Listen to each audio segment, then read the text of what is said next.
नमस्कार, मैं राजेश सूडिया। स्वागत है आपका डीआरटी न्यूज में।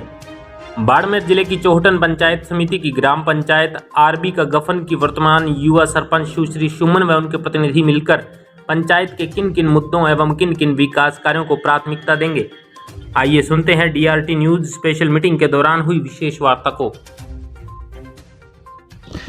नमस्कार, आज हम पहुंचे हैं ग्राम पंचायत अपने आरबी का गठन पंचायत समिति चौहटन जिला बाड़मेर के जो नवनिर्वाचित सरपंच है श्रीमती सुश्री सुमन बालोच और उनके जनप्रतिनिधि हैं पद्माराम जी बालोच।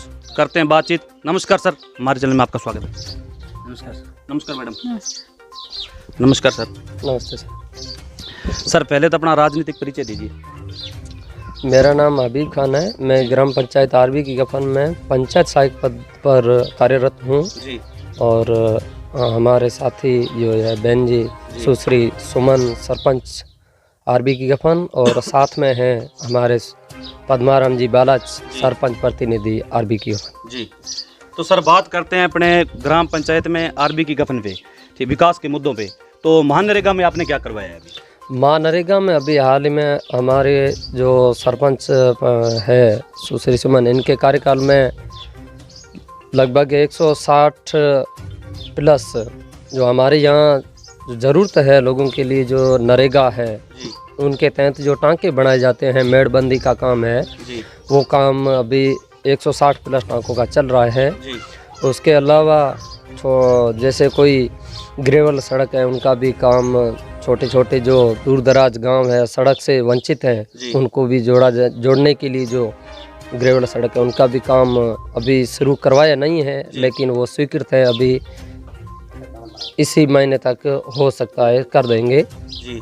इसके अलावा अभी हमारी ग्राम पंचायत आरबी की गठन नई ही नवसर्जित है जी। उसका भवन भी अभी बन के तैयार हुआ है जी। उनका शिलान्यास भी अभी हमने पूरा करा करके 1 महीना पहले हमने उनका उद्घाटन कराया था एमएलए साहब से जी। और बाकी काम भी चल रहे हैं, अच्छा प्रोसेस है जी। और जो लोगों की ज़रूरत है उनके ऊपर हम काम कर रहे हैं। लोगों को जैसे लाइट की व्यवस्था है जी। और इन क्षेत्र में लाइट और पानी 2 समस्या है जी। इनके लिए भी काफ़ी डाणियों में दीनदयाल उपाध्याय योजना से जुड़ चुके हैं जी। क्षेत्र। जो वंचित कोई डाणियाँ रह चुकी है उनके लिए हमने सर्वे भी कराया है जी। उनकी हमने रिपोर्ट भी ले ली है, उन तक भी वो लाभ पहुंचेगा जी। और बाकी जो नरेगा वाला जो तो चल ही रहा है जी। सामान्य काम में। और बाकी जो केंद्र की सरकार की जो योजनाएं हैं जैसे प्रधानमंत्री आवास योजना है जी। उनमें भी लोगों उनने अच्छी प्रोग्रेस की है, अभी कोई थोड़े बहुत बचे हैं वो भी पूरे चल रहे हैं और बाकी सब अच्छा ही चल रहा है जी। तो सर बात करते हैं अपने ग्राम पंचायत में, तो सर शिक्षक इस तरह से यहाँ पे शिक्षा का स्तर वैसे देखा जाए तो ये ऐसे भी बैकवर्ड एरिया है जी। फिर भी यहाँ पे प्रोग्रेस ठीक है, ज़्यादा तो हम नहीं कह सकते, फिर भी ठीक है जी। जैसे बच्चे हैं तो जब हमारे इस आरबी की गठन ग्राम पंचायत के आरबी की गठन राजसव गाँव में लगभग 400 के करीब घर हैं, तो इस 400 में से औसतन आप मान लो हर परिवार में आपको एक बीए पास बंदा तो या 12वीं प्लस तो मिलेगा ही, बीए पास भी मिल जाएगा आपको। अच्छा स्तर है, बच्चे प्रोग्रेस अच्छी कर रहे हैं और पढ़ाई में भी लगे हुए हैं। जैसे ये रीट के पेपर आ रहा है उसमें भी लगे हुए हैं, ग्राम सेवक में भी है, एसआई में भी है, हर क्षेत्र में अच्छा ही प्रोग्रेस कर रहे हैं और जैसे जैसे भर्ती आ रही है इसमें 1-2 सिलेक्शन दे रहे हैं जी। तो सर यहाँ के क्षेत्र की बात करें तो अपने बालिकाओं का स्तर कैसे है यहाँ पे शिक्षा का? बालिका स्तर देखा जाए तो वैसे भी बैकवर्ड एरिया है हमारा यहाँ शिक्षा के क्षेत्र में जी। तो उसके हिसाब से बालिकाएं थोड़ी पढ़ रही हैं। जैसे हमारी ये ग्राम पंचायत अब आरबी की गठन की जो राजकीय उच्च माध्यमिक विद्यालय आरबी की गठन है इसमें नामांकन 650 के करीब है जी। तो उसमें वैसे तो कह नहीं सकते हम 250 के करीब लड़कियां पढ़ रही है, अच्छी प्रोग्रेस में है, बालिका भी अच्छी पढ़ रही है जी। सर बात करते हैं जैसे केंद्र सरकार और राज्य सरकार जैसी जन कल्याणकारी योजना निकल के आ रही है, चाहे प्रधानमंत्री आवास योजना है, उज्ज्वला गैस योजना है, ऐसी सरकार की बहुत सारी योजनाएं आ रही है जो गरीब परिवार लाभ नहीं ले पा रहे हैं, तो उनके लिए आपके क्या प्रयास रहेंगे?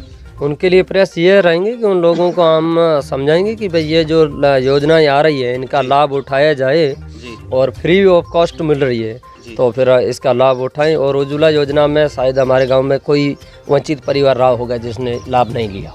प्रधानमंत्री आवास योजना में जो अपने सर्वे थी क्या जनगणना 2011 के तहत जो परिवार थे उनको जोड़ा गया था उनके अकॉर्डिंग। फिर भी उसके बाद में भी जो अपील हुई उसमें अपील में भी हमने बहुत फॉर्म दिए, उनमें जो वंचित थे उनको भी हमने जुड़वाया। अभी कोई रहा हुआ है तो अब छोटे जैसे अभी जिन किसी का राशन कार्ड बना है जैसे नया, तो वो वंचित हैं, उनके लिए आगे जो सरकार योजनाएं देगी उनके लिए हम प्रयासरत रहेंगे और उन तक वो लाभ पहुंचाने के लिए प्रयास करेंगे। जी। तो सर अपने जैसे आरबी की गफन ग्राम पंचायत है तो पीएम आवास अभी कितने अभी चल रहे हैं लेटेस्ट में? अभी पीएम आवास है जो पहले तो क्या है कि रमजान की गफन हमारे पंचायत साथ में थी, तो अभी हमारे अलग हो गई है। तो जैसे हमारे कोई भोजारिया ग्राम पंचायत के भी एक राजसा गाँव टूट के आरबी गफन में आया है, एक सोबाड़ा ग्राम पंचायत का भी टूट के यहाँ आरबी गफन में आया, और आरबी गफन खुद रमजान की गफन से टूट के ग्राम पंचायत बनी। इन 3 मूल गांव ये 3 थे, उसके बाद छोटे छोटे राजसा गांव बने हैं। इसमें हाल पर देखा जाए तो आजकल तक हमारे यहाँ पेंडिंग में 39 पीएम आवास चल रहे हैं। अब उनका काम प्रोग्रेस में है, कईयों ने तो छत करा दी है, कईयों ने नींव कर रखी है, तो वो काम चल रहा है, वो लगभग 1 महीने तक पूरा हो सकता जी। तो सर बात करते हैं अपने ग्राम पंचायत की, जो युवा पीढ़ी है नशे की ओर अग्रसित हो रही है, तो नशे को बचाने के लिए आपके क्या प्रयास रहेंगे अपनी ग्राम पंचायत में? वैसे नशे के प्रयास के लिए हम लोगों को समझा भी रहे हैं, जो कार्यक्रम हो रहे हैं उनमें भी लोगों को हम जुटा रहे हैं, उनके माध्यम से हम उनको प्रसार कर रहे हैं, उनको समझा रहे हैं कि जो बुरी लत है इनसे बचा जाए। और वैसे देखा जाए तो हमारे इस गांव में इतना जितने जैसे आबादी देख के बोलें या फिर हमारी जनसंख्या है या फिर घरों को देख के जितने बोले, इतने हमारे यहाँ नशा वगैरह नहीं है जी। जैसे सर हमने भी यहाँ पे सर्वे किया तो जल है तो जीवन है, सर पानी की बहुत किल्लत है, पानी के प्रयास के लिए आपके क्या प्रयास रहेंगे सर? प्रयास पाने के लिए सर हमारे यहाँ जो क्षेत्रीय हमारे जो एमएलए साहब है और एमपी है पहले रहे हैं, और इनके प्रयास अच्छे रह रहे हैं। हमारे जैसे जिला परिषद सदस्य है, पंचायत समिति सदस्य है, ये भी अपने अपने कोटे से ले आकर के ओपन वेल करा रहे हैं। अब हमारे इस गांव में लगभग 10 या 12 ओपन वेल हो चुके हैं। तो पहले ये समस्या थी कि यहाँ पे हमारे लिए पीने के लिए पानी तक नहीं था जी। अब अच्छी खासी व्यवस्था हो गई है कि हमारे गांव के लिए ये पानी वाली किल्लत थोड़ा बहुत कम हुआ है, लेकिन जितनी ज़रूरत है उतना फिर भी नहीं मिल रहा है, फिर भी है।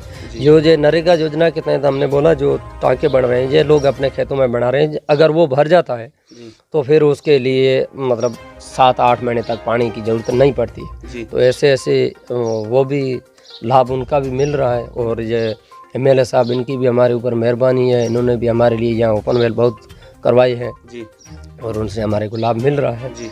और हम भी प्रयास होता है कि एमएलए साहब से हमने अवगत कराया कि कोई जैसे अभी नए राजसा गांव हमारे जुड़े हैं, कोई ढाणियों में बैठे हैं, धोरों में, वहाँ तक पानी है, पानी का कोई साधन नहीं जा पाता, तो उनके लिए हमने एमएलए साहब से मांग रखी है, तो उन्होंने भी हमारे को आश्वासन दिया है कि हम यहाँ तक आपका ये काम करा के रहें जी।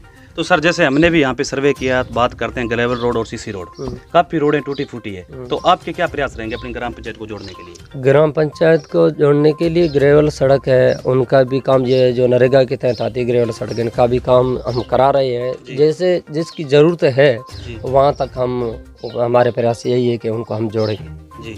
और सीसी सड़क है, सीसी सड़क की जो दायरा मिलता है उसके अंदर हम हमारा काम करा करके पूरा करें जी। सरपंच साहब आपका परिचय दीजिए तो। मेरा नाम सुमन बालाच है जी। तो बालिकाओं की शिक्षा के प्रति आपके क्या विचार हैं? बालिका की शिक्षा यहाँ पर कम है थोड़ी जी। आपके अच्छे प्रयास रहेंगे जी। प्रयास है कि बालिका पढ़े जी। बहुत बहुत धन्यवाद सर, आपने DRT न्यूज़ को 10 मिनट टाइम दिया, धन्यवाद।